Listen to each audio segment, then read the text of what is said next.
मुंतक अफराद chosen once जो मैं आज आपके सामने पेश करने जा रहा हूं, वह आपको हैरान कर सकता है।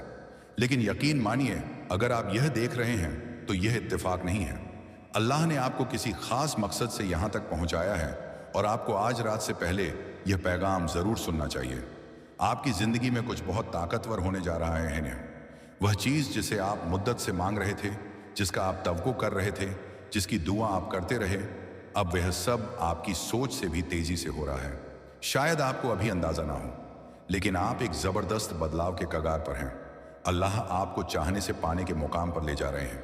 जी हां, आपने जिन चीजों की दुआ की, जिनकी तमन्ना की, जो ख्वाब देखे, वह अब सिर्फ दूर की ख्वाहिश नहीं रहे, वह आपकी हकीकत का हिस्सा बनने के लिए आगे बढ़ रही हैं। ऐसे रास्तों से जिनकी आपने तवक्को नहीं की थी। आप अब हानी तजुर्बे और एनर्जी के नए लेवल पर एक तब्दीली के दरवाजे में दाखिल हो रहे हैं जो आपको हैरत में डाल देगी। मगर एक बात समझ लें, इस पूरे करिश्मे को हकीकत बनाने के लिए जरूरी है कि आप अपने दिल और दिमाग को इस बदलाव के मुताबिक तैयार करें।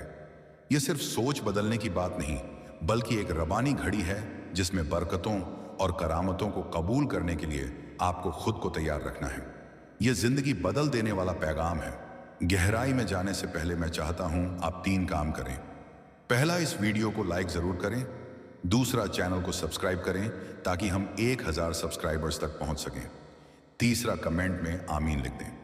यह छोटा सा अमल इस वीडियो की एनर्जी को बढ़ा देगा और कायनात को एक मजबूत इशारा देगा कि आप तैयार हैं।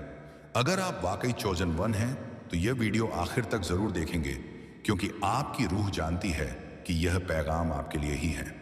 अब तैयार हो जाइए, क्योंकि आपकी जिंदगी इस तरह बदलने वाली है जैसा आपने कभी सोचा भी नहीं होगा। चलिए शुरू करते हैं। आज रात अल्लाह आपको पुकार रहे हैं।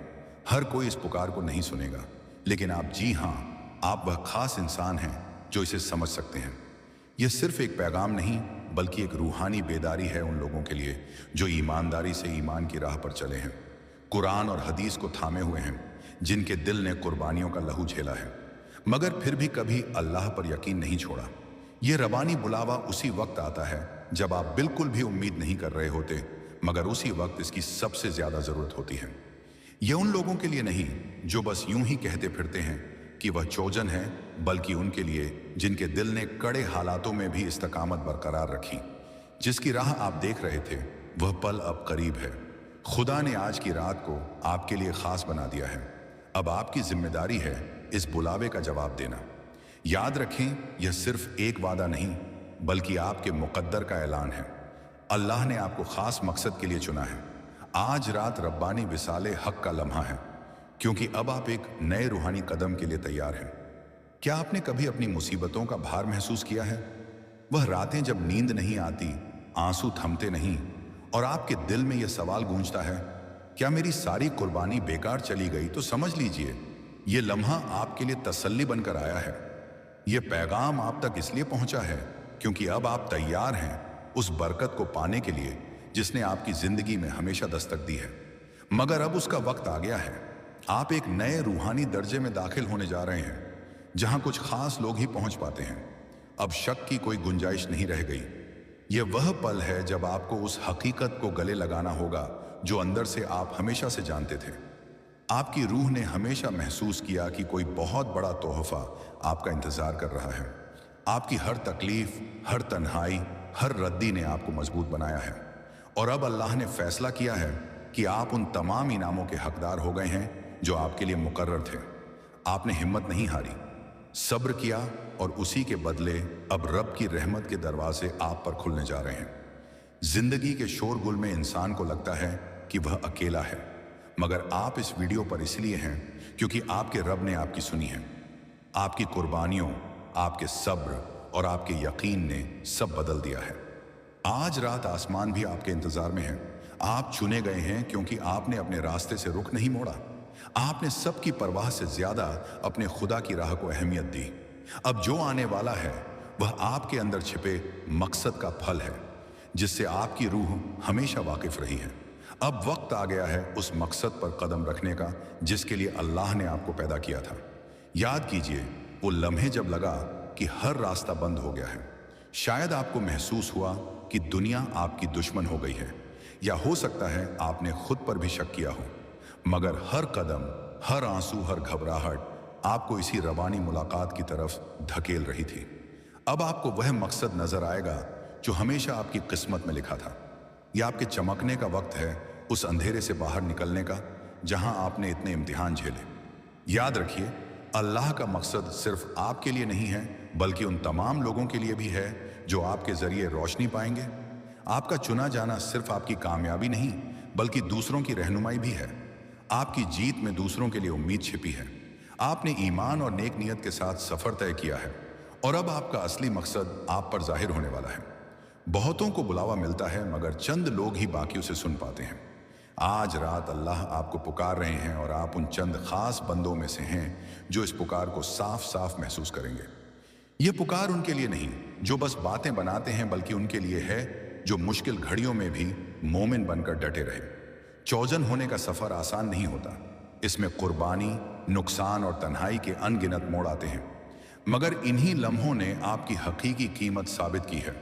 अल्लाह ने आपको इसलिए नहीं चुना कि यह रास्ता आसान था, बल्कि इसलिए कि आपने तमाम दुश्वारियों के बावजूद ईमान को नहीं छोड़ा। अब वक्त आ गया है इस पुकार का जवाब देने का, अपने रब्बानी मकसद पर आगे बढ़ने का और उन बरकतों को कबूल करने का जो अल्लाह ने आपके लिए लिख दी है। इस बुलावे का जवाब देना आसान नहीं। इसके लिए ज़रूरत है यकीन की और गैर मालूम को गले लगाने की हिम्मत की। रब का रास्ता हमेशा आसान नहीं होता, मगर यह हमेशा दुरुस्त होता है। यकीन रखें कि अल्लाह का प्लान आपके लिए अनफोल्ड हो रहा है और इस पुकार का जवाब देना आपको ऐसी मंजिलों तक ले जाएगा जिनकी आपने उम्मीद भी ना की होगी।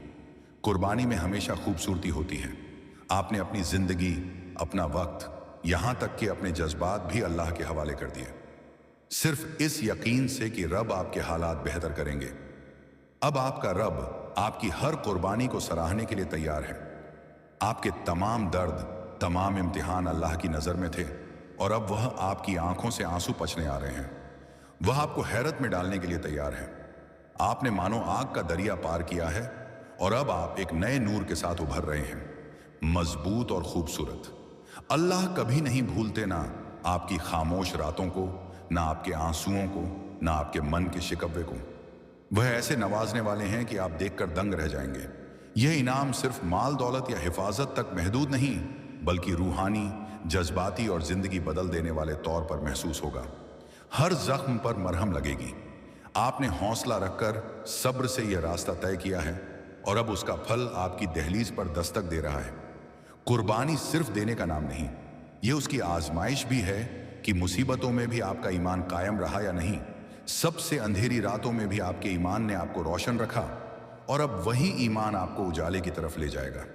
अल्लाह ने आपकी हर सांस को देखा है और अब वह आपको इस तरह सरफराज करेंगे कि सारी दुनिया देखकर दंग रह जाएगी।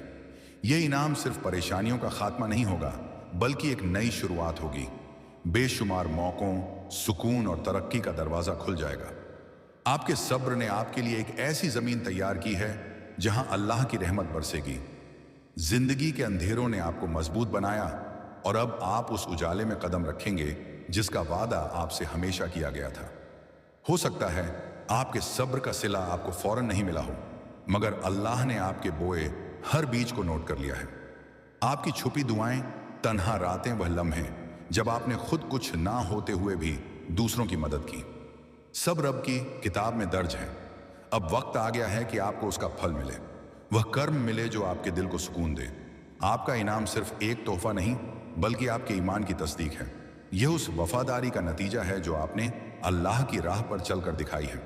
जब आप अपना दिल खोलकर इन बरकतों को कबूल करेंगे तो देखेंगे कि यह आपकी जिंदगी को किस तरह बदल देती है। आपने अपने मकसद के लिए इतनी कुर्बानियां दी, अब उनका असर आपको नजर आने वाला है। एक ऐसी तब्दीली जो आपकी रूह तक पहुंचेगी। दुनिया से मंजूरी लेने की जरूरत नहीं, क्योंकि अल्लाह की रजा सबसे बढ़कर है। वह आपके दिल और नीयत से वाकिफ है। उन्हें सिर्फ आपका यकीन चाहिए। अब आप वह सब पाने जा रहे हैं जो आपकी तकदीर में मुकर्रर था। यह याद रखिए, अल्लाह के वादे कभी खाली नहीं जाते। वह उतने ही पक्के हैं जितनी रोज सुबह होने की उम्मीद। आपने भले ही एक लंबा सफर तय किया हो, मगर अब आप उस वादे की तामीर देखेंगे जो हमेशा से कुरान और हदीस की रोशनी में आपके लिए तय था। आपकी मेहनत और सब्र अब रंग लाएंगे। जो आप हासिल करने वाले हैं वह आपके हक के साथ साथ आपके पूरे ईमान का इनाम होगा। पता नहीं आपने कितनी रातें जागकर अल्लाह से मिन्नतें करते हुए गुजारी होंगी, कितनी बार अकेले में रोए होंगे, यह सोचकर कि क्या वाकई कोई देख रहा है। अब आपको जवाब मिलेगा, हर लम्हा महसूस किया गया है। अब आप देखेंगे कि आपकी सारी कोशिशें रफ्तार रफ्तार इनाम दे रही हैं, सुकून, तरक्की, मोहब्बत और रूहानी खुशहाली की सूरत में। यही वह रबानी अता है जो अब आपकी जिंदगी में अमली तौर पर दिखाई देगी। अल्लाह के वादे कभी भी बेसुबूत नहीं रहते। उनका नूर आपके आसपास इस तरह चमकेगा कि आपके सारे पुराने जख्म भर जाएंगे। आप एक नए रूहानी मुकाम पर आ चुके हैं जहां सब कुछ साफ दिखाई देगा और अल्लाह के तमाम इरादे आपके लिए बेपर्दा होंगे। आप सोचते होंगे कि आपको पता है अल्लाह ने आपके लिए क्या रखा है। यकीन जानिए, आपको अभी अंदाजा भी नहीं कि वह कितना अजूबा हो सकता है। रब्बानी बेदारी जो आने वाली है वह आपके तमाम तसव्वुर से कहीं आगे जाएगी। यह तब्दीली आपकी रूह को इतना गहरा असर देगी कि आप खुद को बदला बदला सा महसूस करेंगे। एक नई रोशनी, एक नया नजरिया और अल्लाह की एक नई मेहरबानी के साथ यह बेदारी सिर्फ आपके हालात नहीं बदलेगी, बल्कि आपकी आंखें रूहानी दुनिया के लिए खोल देगी। आप अल्लाह की मौजूदगी को हर कदम पर महसूस कर पाएंगे, जैसे वह आपके करीब ही हो, आपकी रहनुमाई कर रहे हों।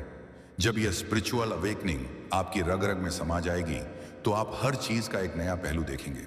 जिन आंसुओं ने अब तक आपको तकलीफ दी, अब वही आपको सुकून की तरफ ले जाएंगे।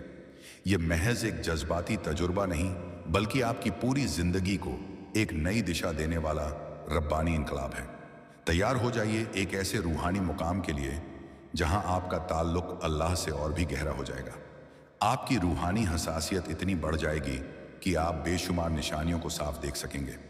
वह निशानियां जो हमेशा से आपके आसपास थीं, मगर आप उन पर ध्यान नहीं दे पाते थे। पॉप शाहजहां 1592 से 1666 ईस्वी भारत के 5वें मुगल सम्राट थे, जिन्होंने 1628 से 1658 तक शासन किया।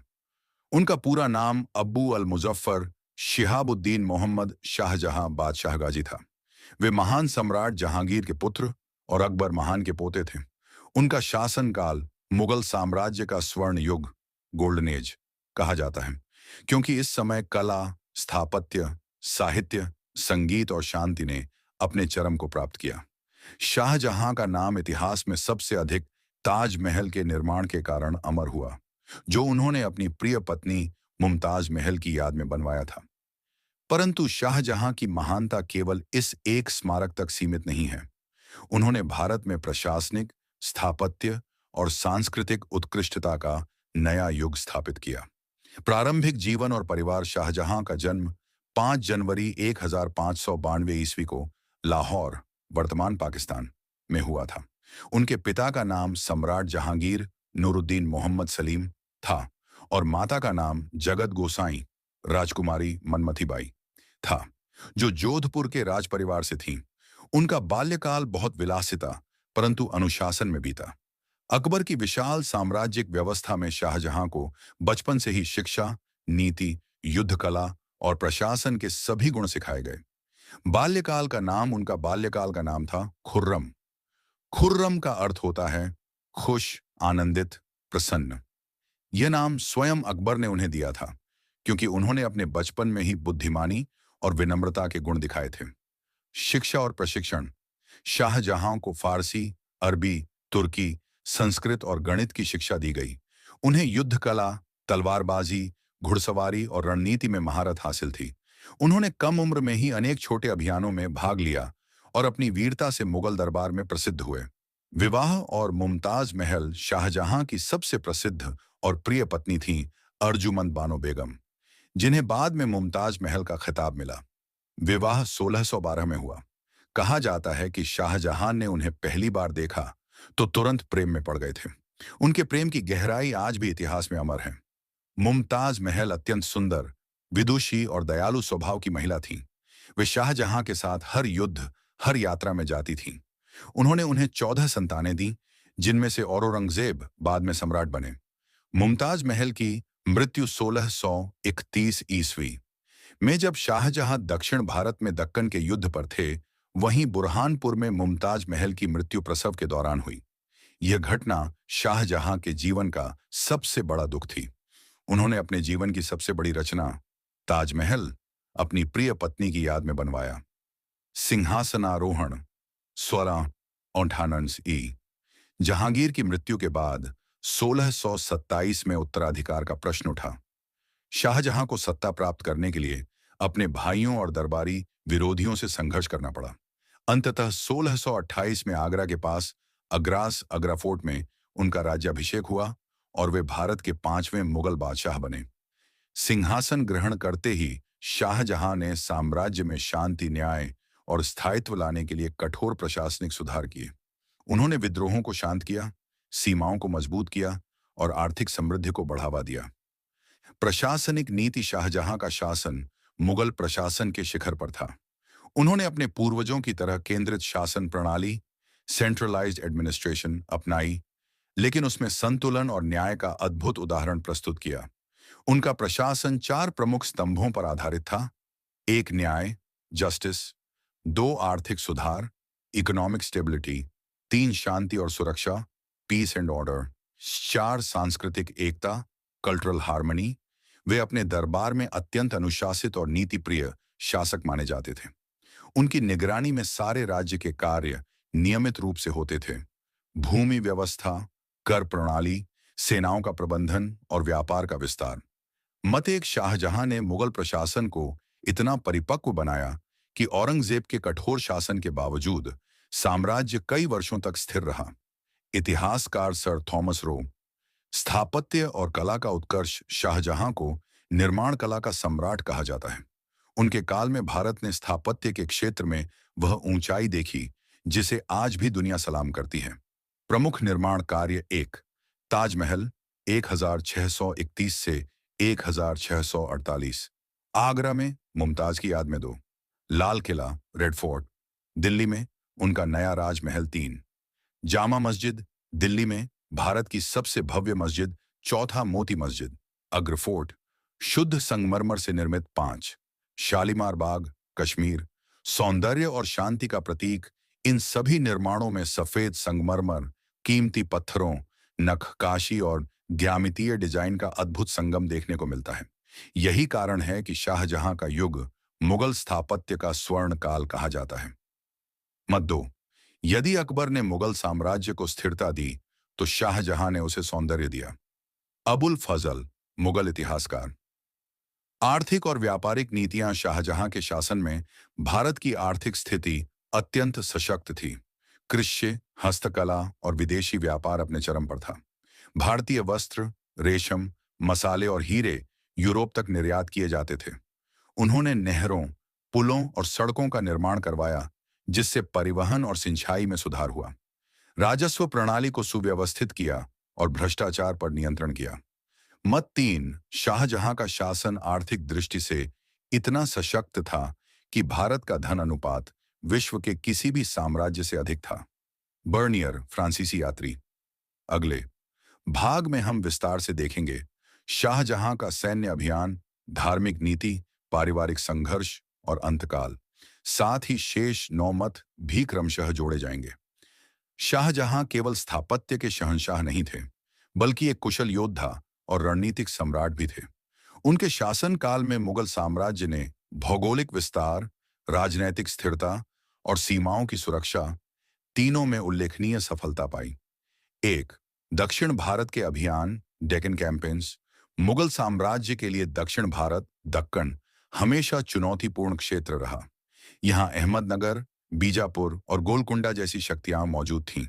शाहजहां ने अपने सेनापति खान-ए-जमां और बाद में औरंगजेब के नेतृत्व में कई अभियान चलाए। अहमदनगर को 1633 में पूरी तरह जीत लिया गया। बीजापुर और गोलकुंडा ने मुगलों की सर्वोच्चता स्वीकार की। इन अभियानों से मुगल साम्राज्य दक्षिण तक फैल गया। यह शाहजहां की सबसे बड़ी राजनीतिक उपलब्धि थी कि उन्होंने भारत को लगभग एकीकृत कर दिया। 2। कंधार अभियान, कंदाहार कैंपेन। कंधार अफगानिस्तान में हमेशा से मुगलों और फारसियों के बीच विवादित क्षेत्र रहा। शाहजहां ने इसे सुरक्षित रखने के लिए कई प्रयास किए। हालांकि 1649 में यह क्षेत्र शाह अब्बास द्वितीय के हाथों चला गया। इसके बावजूद शाहजहां की सेना ने सीमाओं की रक्षा में साहस और वीरता दिखाई। 3. कश्मीर और सिंध अभियान। शाहजहां ने कश्मीर में विद्रोह को शांत किया और सिंध में भी मुगल सत्ता को स्थिर किया। उन्होंने बलूचिस्तान और काबुल की सीमाओं को भी मजबूत किया ताकि साम्राज्य की उत्तरी सुरक्षा सुनिश्चित रहे। मत 4. शाहजहां के सैनिक अभियान केवल विजय के लिए नहीं थे, बल्कि साम्राज्य की एकता और स्थायित्व के लिए थे। प्रो. इरफान हबीब। धार्मिक नीति।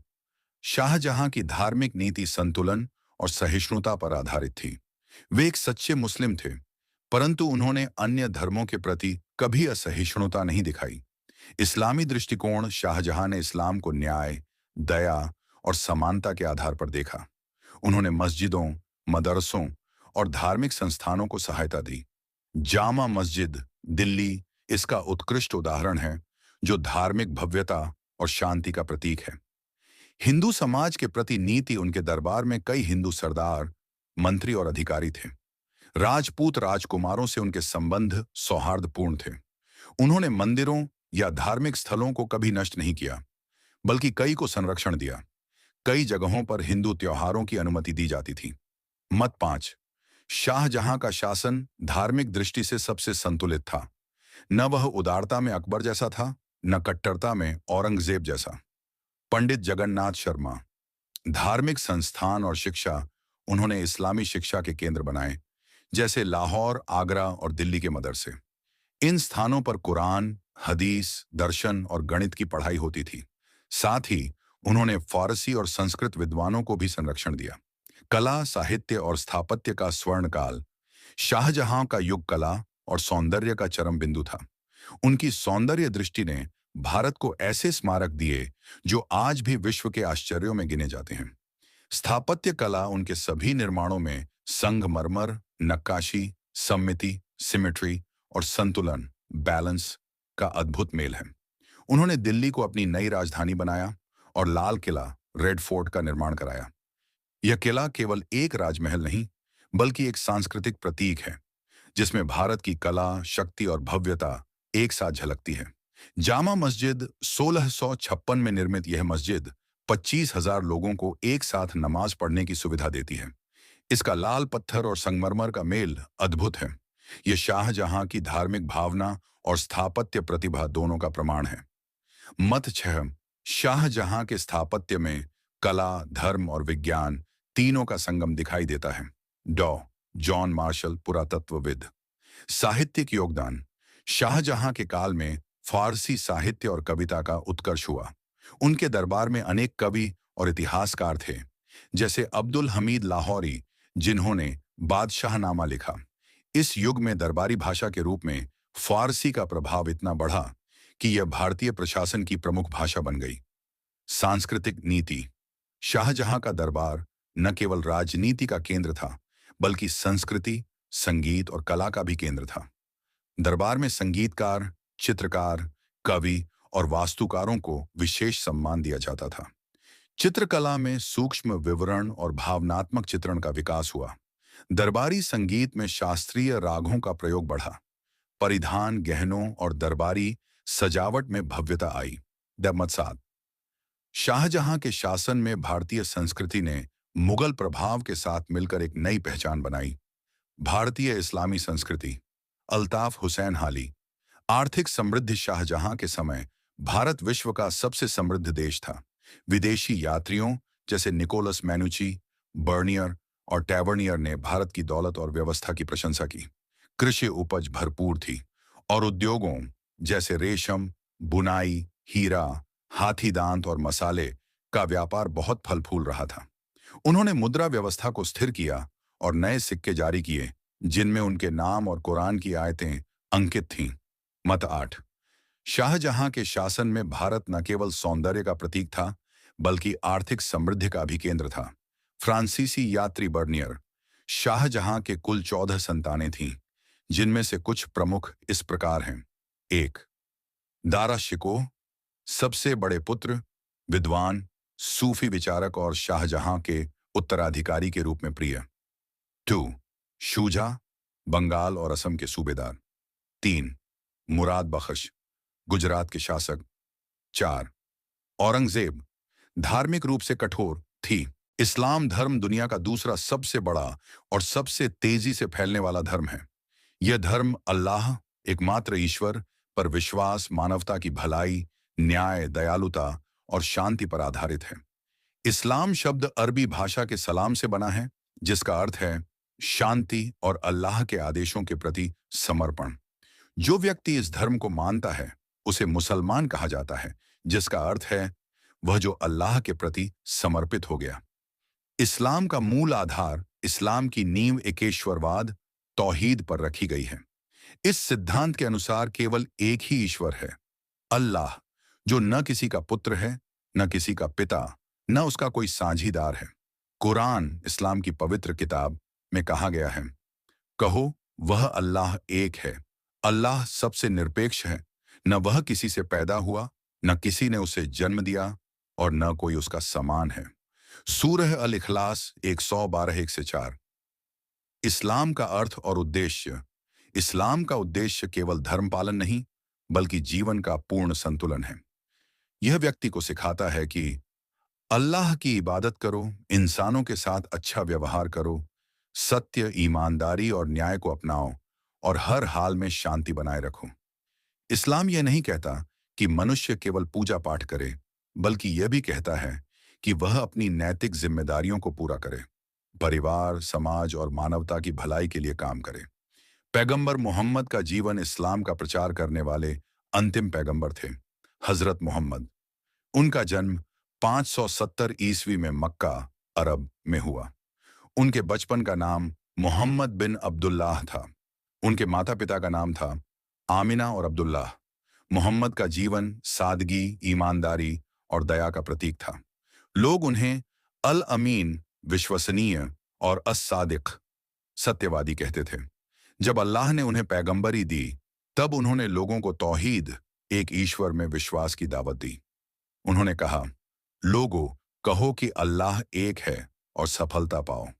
कुरान शरीफ, इस्लाम की पवित्र किताब, इस्लाम की सबसे पवित्र और अंतिम किताब है। कुरान, यह अल्लाह का वचन है जो जिब्रील फरिश्ता के माध्यम से पैगंबर मोहम्मद पर 23 वर्षों में उतारा गया। कुरान 114 सूरह, अध्याय और 6000 से अधिक आयतों से बना है। यह केवल धार्मिक पुस्तक नहीं, बल्कि मानव जीवन का संपूर्ण मार्गदर्शन है। इसमें समाज, कानून, विज्ञान, नैतिकता, परिवार, व्यापार, शिक्षा और न्याय तक हर विषय पर दिशा निर्देश दिए गए हैं। कुरान कहता है, यह वह किताब है जिसमें कोई संदेह नहीं, और यह उन लोगों के लिए मार्गदर्शन है जो अल्लाह से डरते हैं। सूरह अल बकरा 2:2। इस्लाम के 5 स्तंभ, 5 पिलर्स ऑफ इस्लाम। इस्लाम धर्म की पूरी संरचना 5 मूल आधारों पर टिकी है। एक, शहादत, ईमान, ला इलाहा इल्लल्लाह मुहम्मदुर रसूलुल्लाह, अर्थात अल्लाह के सिवा कोई ईश्वर नहीं और मोहम्मद उनके पैगंबर हैं। 2, सलाहत, नमाज, दिन में 5 बार अल्लाह की इबादत, यह आत्मा को पवित्र और मन को अनुशासित बनाती है। 3, झकात, दान, अपनी संपत्ति का एक हिस्सा निर्धनों के लिए देना, यह समाज में समानता और प्रेम फैलाता है। 4, रोजा, उपवास, रमजान के महीने में सूर्योदय से सूर्यास्त तक उपवास रखना, यह आत्मसंयम और कृतज्ञता सिखाता है। 5, हज, तीर्थ यात्रा, जीवन में एक बार मक्का की यात्रा, यदि सामर्थ्य हो। यह एकता, समानता और ईश्वर भक्ति का प्रतीक है। इस्लाम का नैतिक दर्शन। इस्लाम केवल पूजा का नहीं, बल्कि नैतिकता और आचरण का धर्म है। यह सिखाता है, सत्य बोलो, वचन निभाओ, माता पिता का सम्मान करो, पड़ोसी से भलाई करो, किसी पर अत्याचार मत करो और सबके लिए रहमत बनो। पैगंबर मोहम्मद ने कहा, सबसे अच्छा मुसलमान वह है जिससे दूसरे मुसलमान सुरक्षित रहें, उसकी जबान और उसके हाथ से। इस्लाम का इतिहास केवल एक धार्मिक कथा नहीं है, बल्कि मानव सभ्यता की एक महान यात्रा है। यह यात्रा उस समय शुरू होती है जब पूरी दुनिया अंधकार, अन्याय, अत्याचार और अज्ञान से घिरी हुई थी। अरब की भूमि उस समय मूर्ति पूजा, जातीय भेदभाव और कबीलाई संघर्षों में बंटी थी। लोग पत्थरों, पेड़ों और सितारों की पूजा करते थे। महिलाओं का सम्मान नहीं था, गरीबों पर जुल्म होता था और न्याय की कोई व्यवस्था नहीं थी। ऐसे समय में अल्लाह ने हजरत मोहम्मद को भेजा ताकि वे दुनिया को सही रास्ता दिखाएं और इंसानियत को फिर से जीवित करें। इस्लाम का प्रारंभिक दौर, मोहम्मद ने जब अल्लाह का संदेश सुनाना शुरू किया तो मक्का के बड़े लोगों ने विरोध किया, क्योंकि वे अपने पुराने अंधविश्वासों को छोड़ना नहीं चाहते थे। कई मुसलमानों पर अत्याचार हुए, उन्हें घर से निकाला गया, यातनाएं दी गईं, लेकिन वे अपने ईमान फेथ पर अटल रहे। आखिरकार पैगंबर और उनके साथियों ने मदीना की ओर हिजरत प्रवास किया। यह घटना इस्लामी कैलेंडर की शुरुआत मानी जाती है। हिजरी सन 622 ईस्वी। मदीना पहुंचकर पैगंबर ने एक ऐसा समाज स्थापित किया जहां हर व्यक्ति को बराबरी का अधिकार मिला। न कोई अमीर गरीब का भेद, न ऊंच नीच, न जाति पाति। सबको इंसानियत और भाईचारे के सूत्र में बांधा गया। इस्लामी राज्य की स्थापना, मदीना में इस्लामी राज्य की नींव रखी गई। कानून, न्याय, नैतिकता और सामाजिक व्यवस्था कुरान के अनुसार तय की गई। यह दुनिया का पहला ऐसा समाज था जहां धर्म और शासन दोनों न्याय व रहमत के सिद्धांतों पर आधारित थे। मोहम्मद ने यह सिद्धांत दिया, तुम में सबसे बेहतर वह है जो लोगों के लिए सबसे ज्यादा फायदेमंद हो। उनके बाद जब उन्होंने 632 ईस्वी में इहलीला किया, दुनिया से रुखसत हुए, तो इस्लाम का संदेश अरब के हर कोने तक पहुंच चुका था। खलीफा काल, द कैलिफेट एरा, पैगंबर के बाद इस्लाम की बागडोर संभाली गई खुलफा ए राशिदीन, 4 खलीफा उन्होंने। एक अब्बू बकर 632 से 634 ईस्वी, 2 उमर बिन खत्ताब 634 से 644 ईस्वी, 3 उस्मान बिन अफुरफान 644 से 656 ईस्वी, 4 अली बिन अबी तालिब 656 से 661 ईस्वी। इन चारों ने इस्लामी शासन को न्याय, ईमानदारी और परोपकार के आधार पर चलाया। अबू बकर ने इस्लाम की एकता को बनाए रखा। उमर ने प्रशासन और न्याय व्यवस्था को मजबूत किया। उस्मान ने कुरान को एक रूप में संकलित करवाया। अली ने धर्म और ज्ञान के प्रचार पर बल दिया। इस काल को इस्लाम का स्वर्ण युग कहा जाता है। इस्लाम का विस्तार, इस्लाम बहुत तेजी से फैला। अरब से निकलकर फारस, मिस्र, सीरिया, अफ्रीका, स्पेन, भारत और चीन तक पहुंचा। लेकिन यह तलवार से नहीं, बल्कि सत्य, न्याय और नैतिकता की ताकत से फैला। मुसलमान विद्वान, व्यापारी और सूफी संत जहां भी गए, वहां उन्होंने प्रेम, भाईचारा और शांति का संदेश दिया। भारत में भी इस्लाम का प्रवेश इसी भावना के साथ हुआ। ख्वाजा मोइनुद्दीन चिश्ती, निजामुद्दीन औलिया जैसे संतों ने प्यार और मानवता का पैगाम दिया। इस्लामी सभ्यता और विज्ञान, इस्लाम ने केवल धर्म ही नहीं दिया, बल्कि ज्ञान का एक नया युग शुरू किया। कुरान की पहली आयत ही है, पढ़ो अपने उस रब के नाम से जिसने पैदा किया। सूरह अल-कफ 96:1। इससे मुसलमानों में शिक्षा और विज्ञान के प्रति गहरा प्रेम जागा। बगदाद, दमिश्क, काहिरा और कॉर्डोबा जैसे शहर ज्ञान के केंद्र बने। इस काल में पैदा हुए महान विद्वान, इब्न सीना चिकित्सा विज्ञान, अल ख्वारिज्मी गणित, बीजगणित, इब्न हैथम प्रकाश और दृष्टि विज्ञान, इब्न बतूता यात्री, अल रजी रसायन शास्त्र, इन सब ने विज्ञान और दर्शन में ऐसे योगदान दिए जिनसे बाद में यूरोप का पुनर्जागरण, रेनेसांस हुआ। इस्लाम और कला संस्कृति, इस्लामी सभ्यता में कला और स्थापत्य को विशेष स्थान मिला। मक्का की काबा, यरूशलेम की मस्जिद अल अक्सा, इस्तांबुल की ब्लू मस्जिद, भारत की ताजमहल जैसी इमारतें इस्लामी सौंदर्य बोध की मिसाल हैं। इस्लाम ने चित्रण की जगह ज्यामितीय पैटर्न, कैलीग्राफी और संगीत के जरिए सौंदर्य की नई भाषा दी। अरबी लिपि में लिखी गई आयतें आज भी कला का सर्वोत्तम रूप मानी जाती हैं। इस्लाम और मानवता, इस्लाम कहता है, किसी एक निर्दोष की हत्या करना पूरी मानवता की हत्या के बराबर है और किसी एक की जान बचाना पूरी मानवता को बचाने के समान है। सूरह अल-माइदा 5:32। इसलिए सच्चा मुसलमान कभी हिंसा नहीं करता, बल्कि हर जीव के प्रति दया, क्षमा और प्रेम रखता है। इस्लाम में कहा गया है, रहमत उन पर नहीं जो खुद पर दया करते हैं, बल्कि उन पर जो दूसरों पर दया करते हैं। आधुनिक युग में इस्लाम दुनिया के लगभग हर देश में मौजूद है। 2 अरब से अधिक मुसलमान विश्व भर में फैले हैं। वे शिक्षा, विज्ञान, व्यापार, कला और तकनीकी में अपनी भूमिका निभा रहे हैं। हालांकि कभी-कभी गलतफहमियां और राजनीतिक कारणों से इस धर्म की छवि को तोड़ा मरोड़ा जाता है, पर वास्तविकता यह है कि इस्लाम का मूल संदेश आज भी वही है। शांति, प्रेम और इंसाफ। इस्लाम का सार्वभौमिक संदेश इस्लाम हर मानव से कहता है, अल्लाह से डरते रहो, सच बोलो, न्याय करो और किसी के साथ बुरा मत करो। इस्लाम हमें याद दिलाता है कि यह धरती, आसमान, जीवन सब अल्लाह की अमानत है। इंसान का असली उद्देश्य है अल्लाह की इबादत करना, भलाई फैलाना और बुराई को मिटाना। बहुत बढ़िया, आप चाहते हैं कि मैं इस्लाम धर्म पर और आगे बहुत ज्यादा और गहराई से लिखूं। अब मैं आपको इस्लाम का तीसरा बड़ा भाग दे रहा हूं, जिसमें हम बात करेंगे इस्लामी दर्शन, सूफी परंपरा, कुरानी विज्ञान, कयामत, आखिरत, जन्नत और इंसान के कर्तव्य पर।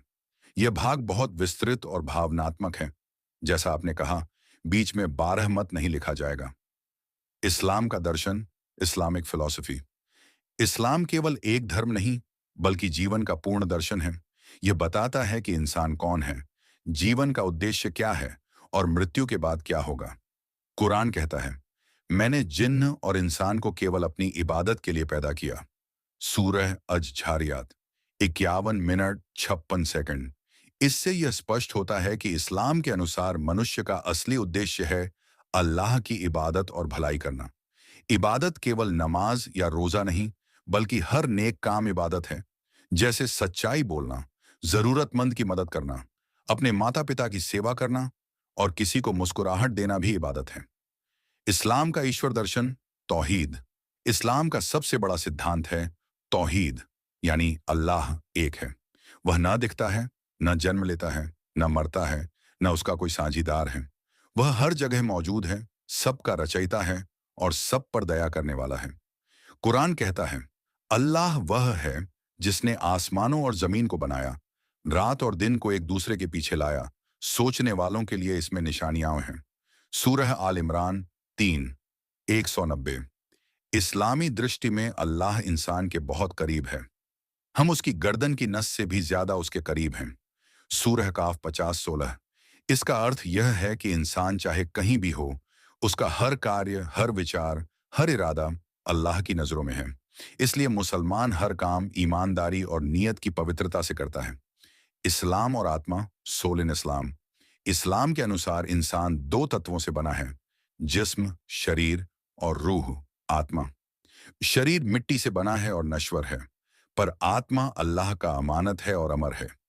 कुरान में कहा गया है, और वे तुझसे रूह के बारे में पूछते हैं, कह दे, रूह मेरे रब के आदेश से है। ईद का इतिहास बहुत पुराना है। जब इस्लाम का उदय हुआ, उस समय अरब समाज में बहुत सी परंपराएं थीं, लेकिन उनमें एकता, दया और समानता की कमी थी। पैगंबर हजरत मोहम्मद ने जब इस्लाम का संदेश फैलाया, तो उन्होंने लोगों को यह सिखाया कि खुशी तभी सच्ची होती है जब उसे दूसरों के साथ बांटा जाए। रमजान के महीने में रोजे रखने का आदेश मिला, ताकि इंसान भूख और प्यास झेलकर दूसरों के दुख समझे। और जब रोजे पूरे हुए, तो अल्लाह ने अपने बंदों को इनाम के तौर पर एक दिन दिया, ईद उल फितर, यानी रोजे के अंत की खुशी। वहीं दूसरी ईद, ईद उल अजहा, उस कुर्बानी की याद है जब इब्राहिम आयस ने अल्लाह की राह में अपनी प्रिय वस्तु भी न्यौछावर करने की मिसाल पेश की। ईद की तैयारी, इबादत और इंतजार की खूबसूरती। ईद का इंतजार हर मुसलमान पूरे रमजान भर करता है। जब चांद की पहली झलक नजर आती है, तो दिलों में शांति और रोमांच दोनों भर जाते हैं। हर घर सजाया जाता है, कपड़ों की खुशबू, इत्र की महक और तकबीरों की आवाजें गूंज उठती हैं। अल्लाहू अकबर, अल्लाहू अकबर, ला इलाहा इल्लल्लाहु वल्लाहु अकबर। बच्चों के चेहरे खुशी से खिल उठते हैं। वे नए कपड़े, जूते और ईदी का इंतजार करते हैं। माएं और रसोई में सेवियां, बिरयानी और तरह तरह की मिठाइयां बनाती हैं। पिता मस्जिद की सफाई में लगते हैं, ताकि ईद की नमाज में कोई कमी न रह जाए। हर गली, हर घर में खुशी की एक ही आवाज गूंजती है, ईद मुबारक। ईद की सुबह, शुक्र और सुकून का संगम। ईद की सुबह जब सूरज उगता है, तो हर मुसलमान का दिल रोशन हो जाता है। लोग उठकर गुस्ल करते हैं, स्नान, अच्छे कपड़े पहनते हैं, इत्र लगाते हैं और नमाज से पहले कुछ मीठा खाते हैं, ताकि यह याद रहे कि ईद का दिन मिठास और प्रेम का प्रतीक है। फिर सब मस्जिद या ईदगाह की ओर निकलते हैं। हजारों लोग एक साथ, एक दिशा में, एक आवाज में अल्लाह के सामने सजदा करते हैं। वह दृश्य इतना सुंदर होता है कि मानो पूरी धरती एक साथ अपने रचयिता के आगे सिर झुका रही हो। वहां अमीरी गरीबी का भेद मिट जाता है। सब एक ही पंक्ति में खड़े होते हैं, कंधे से कंधा मिलाकर। ईद की नेमतें देने में ही सच्ची खुशी, ईद का असली संदेश दान और साझेदारी है। इसलिए ईद से पहले हर मुसलमान को जरूरतमंदों को सदका ए फित्र देना होता है। इसका मकसद यह है कि कोई गरीब इंसान भूखा या उदास न रहे, बल्कि वह भी उसी तरह ईद की खुशी महसूस करे जैसे अमीर करता है। इस्लाम का सिद्धांत बहुत साफ है। जो कुछ तुम्हें मिला है उसमें दूसरों का भी हिस्सा है। इसलिए ईद का जश्न तभी मुकम्मल होता है जब वह सबके साथ बांटा जाए। ईद की नमाज के बाद गले मिलना, माफी और मोहब्बत। जब ईद की नमाज पूरी होती है तो हर इंसान एक दूसरे से गले मिलता है। वह आलिंगन केवल एक रस्म नहीं, वह यह कहता है कि भाई, अगर मुझसे कोई गलती हुई हो तो माफ कर दो। इस क्षण में दिल हल्के हो जाते हैं, रिश्ते और मजबूत हो जाते हैं। बच्चे बड़े बुजुर्गों के पैर छूते हैं, ईदी लेते हैं और सबके चेहरे पर मुस्कान आ जाती है। हर घर में मिठाई बांटी जाती है और पूरे माहौल में सिर्फ खुशी, दुआएं और प्यार फैल जाता है। ईद उल अजहा की कुर्बानी, ईमान की सबसे बड़ी परीक्षा। अब बात करते हैं दूसरी ईद की, ईद उल अजहा। यह केवल एक धार्मिक रिवाज नहीं, बल्कि ईमान की सबसे बड़ी मिसाल है। हजरत इब्राहिम एस का सपना, जिसमें अल्लाह ने उन्हें अपने बेटे को कुर्बान करने का आदेश दिया, वह इस बात का प्रतीक है कि अल्लाह की राह में अपनी सबसे प्यारी चीज भी त्यागनी पड़े तो भी पीछे नहीं हटना चाहिए। जब उन्होंने अल्लाह का हुक्म माना तो अल्लाह ने उनकी नीयत देखकर इस्माइल ऐस को बचा लिया और बदले में एक जानवर कुर्बान करने का हुक्म दिया। इसलिए मुसलमान ईद उल अजहा के दिन बकरा, ऊंट, गाय या भेड़ कुर्बान करते हैं। लेकिन याद रखिए, इस कुर्बानी का असली अर्थ जानवर काटना नहीं, बल्कि अपने अहंकार, लालच और बुराई को कुर्बान करना है। कुर्बानी की आत्मा, नीयत ही सब कुछ है। कुरान शरीफ में लिखा है, अल्लाह को न तुम्हारा मांस पहुंचता है, न तुम्हारा खून, बल्कि पहुंचती है तुम्हारी नीयत। यानी कि अगर कुर्बानी सच्चे दिल से की जाए तो वही अल्लाह के पास कबूल होती है। ईद उल अजहा हमें यह सिखाती है कि इंसान को अपने अंदर झांकना चाहिए। क्या वह अपने बुरे स्वभाव, गुस्से, ईर्ष्या और स्वार्थ को कुर्बान करने को तैयार है? अगर हाँ, तो वही सच्ची कुर्बानी है। ईद का सामाजिक और आध्यात्मिक महत्व, ईद केवल एक धार्मिक त्योहार नहीं, बल्कि एक सामाजिक क्रांति है। यह अमीरी गरीबी, जात पात और भेदभाव की दीवारें तोड़ती है। ईद का दिन बताता है कि इंसानियत, समानता और दया ही असली धर्म है। जब हर कोई एक दूसरे की मदद करता है तो समाज में नफरत मिटती है और शांति फैलती है।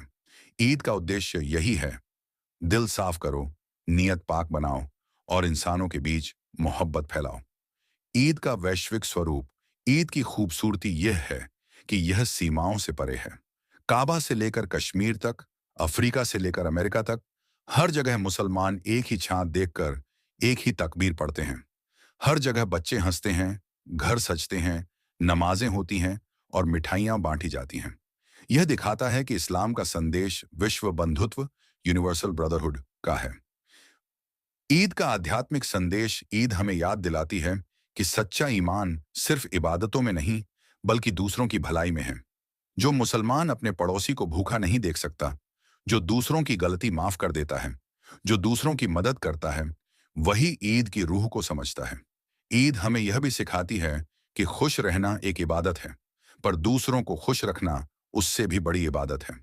क्या आप चाहेंगे कि मैं इस लेख को अब तीसरे बड़े भाग में जारी रखूं, जिसमें मैं लिखूं ईद की कुरानी आयतें और हदीसें, ईद के आध्यात्मिक अर्थ और दुनिया के विभिन्न देशों में ईद की परंपराएं?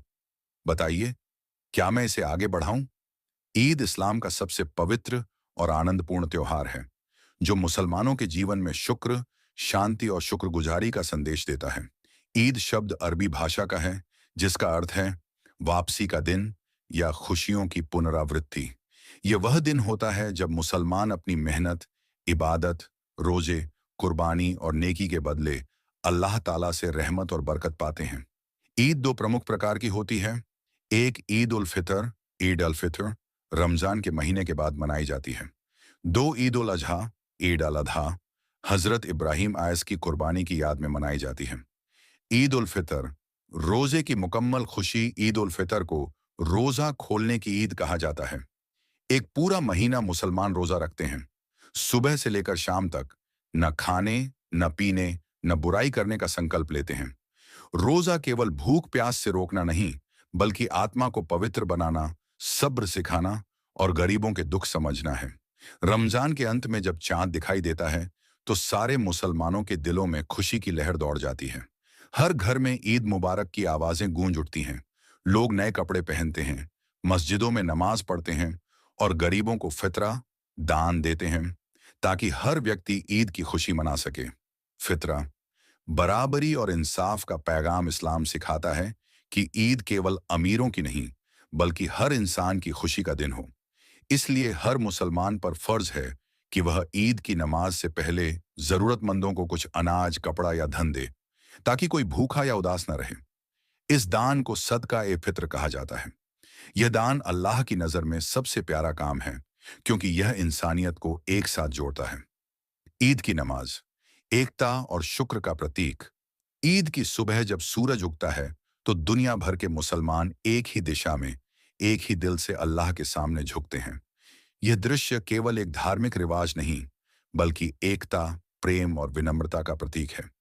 ईद की नमाज में 2 रकअतें पढ़ी जाती हैं और उसके बाद खुतबा, भाषण दिया जाता है, जिसमें इमाम अल्लाह की रहमत, पैगंबरों की शिक्षाओं और इंसानियत के कर्तव्यों की याद दिलाते हैं। ईद की असल भावना मोहब्बत और माफी। ईद का असली संदेश केवल जश्न मनाना नहीं, बल्कि एक दूसरे के गुस्से को भूलकर माफी मांगना और मोहब्बत फैलाना है। मुसलमान एक दूसरे से गले मिलते हैं और कहते हैं, ईद मुबारक, यानी आपको ईद की शुभकामनाएं। यह आलिंगन केवल परंपरा नहीं, बल्कि एक आध्यात्मिक एकता का प्रतीक है, जो दिलों से नफरत मिटा देता है। ईद उल अजहा कुर्बानी की मिसाल। ईद उल अजहा, जिसे बकरीद भी कहा जाता है, हजरत इब्राहिम ऐचमा की महान कुर्बानी की याद में मनाई जाती है।